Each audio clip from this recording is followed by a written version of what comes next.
I worked 3 jobs for 8 years to pay for your private college. I continued writing. I cleaned offices from 4 to 7 o'clock in the morning. I worked at the diner from 8 to 4 o'clock in the afternoon, and sewed clothes from 6 o'clock until midnight. I slept 3 hours a day from Monday to Saturday. Sundays I dedicated completely to you. I washed your clothes, cooked your favorite meals, helped you with homework, took you to the park. My hands started to ache, but I needed to write everything. It was as if by putting it on paper, I was finally giving real weight to all those years of silent dedication. Isaac, when you married Mayla, I sold my house to help you with the down payment for yours. That green house where you grew up, where you learned to walk, where we spent the best Christmases of our lives. I sold it without thinking twice because you said it was your opportunity to have a better life. I moved to a 1-bedroom apartment on a 4th floor without an elevator. But you had your dream house. I stopped writing for a moment to wipe away my tears.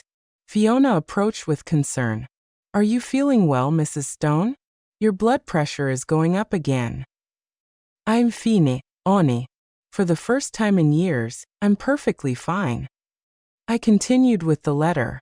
Benjamin, when your business was failing, I lent you my life savings, $28,000 that I had saved dollar by dollar for 10 years.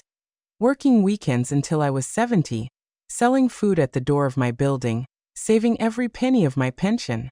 It was my security for old age, my peace of mind to be able to get sick without being a burden to anyone. But you needed that money, and I gave it to you without hesitation.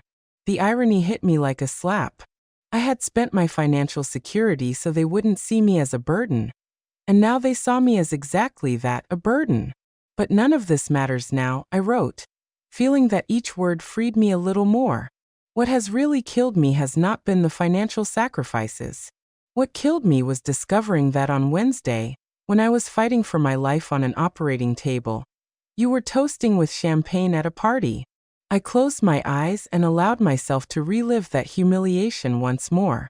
It was necessary to feel the full weight of that betrayal to be able to do what I had to do.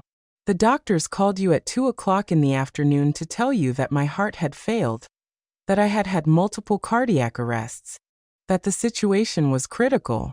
They literally told you this could be your mother's last night. And you replied that you couldn't come because there was a party. A birthday party with appetizers and live music was worth more than the life of the woman who brought you into the world. The words were becoming blurred by tears, but I continued. I needed to finish today. I understood something I should have understood years ago. You don't love me. Maybe you cared for me when you were children and needed me.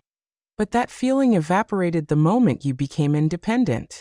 Now I'm just an uncomfortable social obligation, someone to visit occasionally to keep up appearances. My hand trembled as I wrote the next lines because I knew that once I put them on paper, there would be no turning back. That is why I have made a decision that will change our lives forever. I will not continue to live as a mother begging for crumbs of attention from children who see me as a nuisance. I will not continue to pretend that obligation visits and courtesy calls are enough for me. I will not continue to accept that my life has less value than a party, than a dinner with friends, than a busy weekend. I paused to catch my breath. My heart was pounding, but it wasn't fear I felt. It was liberation. When you read this letter, I will already be gone from your lives forever. Don't look for me. You won't find me. I have decided to start over in a place where no one knows my story, where I can simply be Cecilia, not the abandoned mother who sacrificed herself for ungrateful children. Fiona approached again. Mrs. Stone, it's already 4 o'clock in the morning. You should rest. I'm almost done, honey. Just a few more lines. I am not making this decision out of anger, but out of self-love. The same love I gave you all these years, I will finally give to myself. I deserve to be surrounded by people who value my presence, who care about my well-being, who choose my company instead of tolerating it. I was reaching the end, and each word brought me closer to the freedom I had been unknowingly seeking. Don't expect me to come back. Don't expect a reconciliation. This is my definitive goodbye. Be happy with your busy lives.